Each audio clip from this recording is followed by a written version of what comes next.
Michael here with Mountpac. Today I'm going to be showing you how to build a fence, a cedar fence for a gate, and then also I'll show you kind of some fencing that I put up as well. Thank you so much and enjoy, and comment below if you have any questions. So what I don't have is installing the 4x4s into the ground. I dug about 2 feet into the ground and I used some fast setting concrete to install those 4x4s in the ground. And it's really neat because I think it was like 40-minute concrete. You just dump it into the hole and you just pour water in there, and it solidifies through time. I measured how high the fence was going to go, and then against the house, it had concrete, so I had to kind of jury rig a 2x4 post right there, so the gate can latch onto it. So what I did was I had a 2x4 built out, and then another 2x4 on top of that, and then I put 2x4s on the bottom side. And here's I'm measuring the cross pieces for the 2x4. And then I'm screwing the 2x4 into the 4x4s. And then this is the cross brace for the door. And then I also opted to install 2x4s on the left and right side of the door.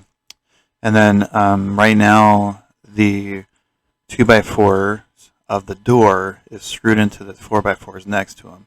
And then the cedar slats or pickets are nailed to the 2x4s that are going horizontal, vertical, and diagonal. And then after that's done, that's going to be like the main strength of the door. So it won't bend or twist or sag on you. Then I used lag bolts for the hinges, and the hinges, the crease or the hinge part is right in the center of the cut or the groove of the door. And then I used I think 2.5-inch lag bolts for the hinge into the 4x4, and then 1.5-inch lag bolt into the 2x4s.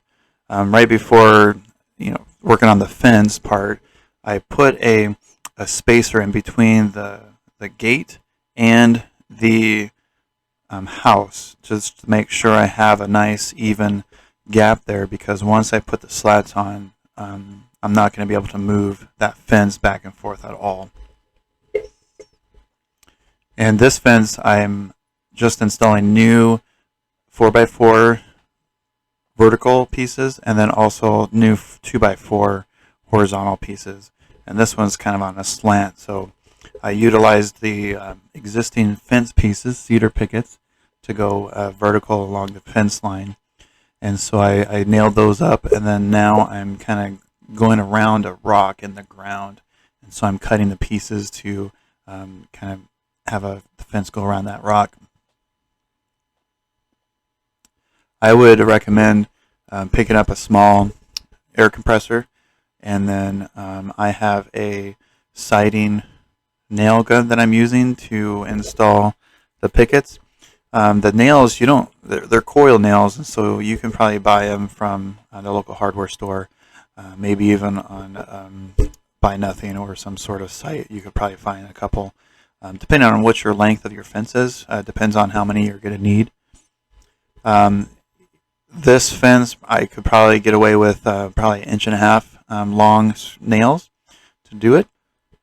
A couple of the boards were missing or broken, and so you'll see in a second that the last couple boards I used brand new cedar pickets for the fence there to tighten everything in.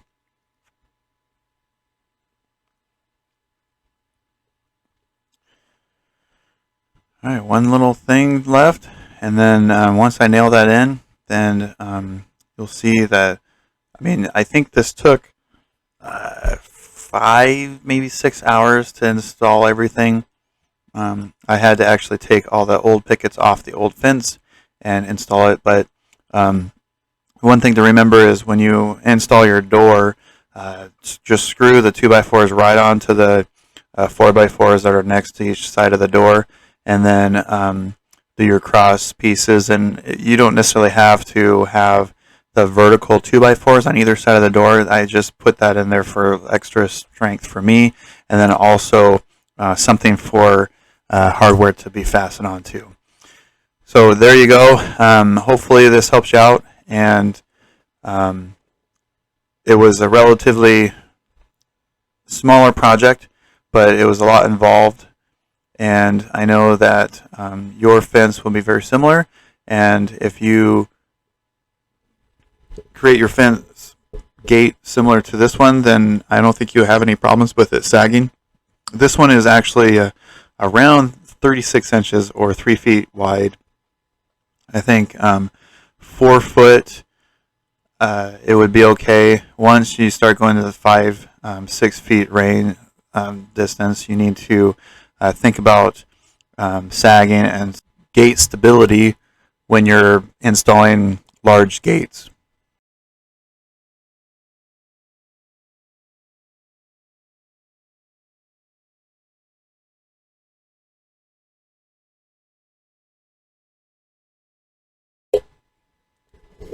So here's the completed fence. I only did maybe 15 feet down the one side, and then this gate and the little tiny diagonal section. I think it turned out really nice. Thanks for joining today about the fence repair. Hopefully you learned something, and don't forget to like, comment, and subscribe to my channel. And then if you have any items that you want me to show you in a video, please comment below and I'll try to get those done for you. All right, thanks and have a great day.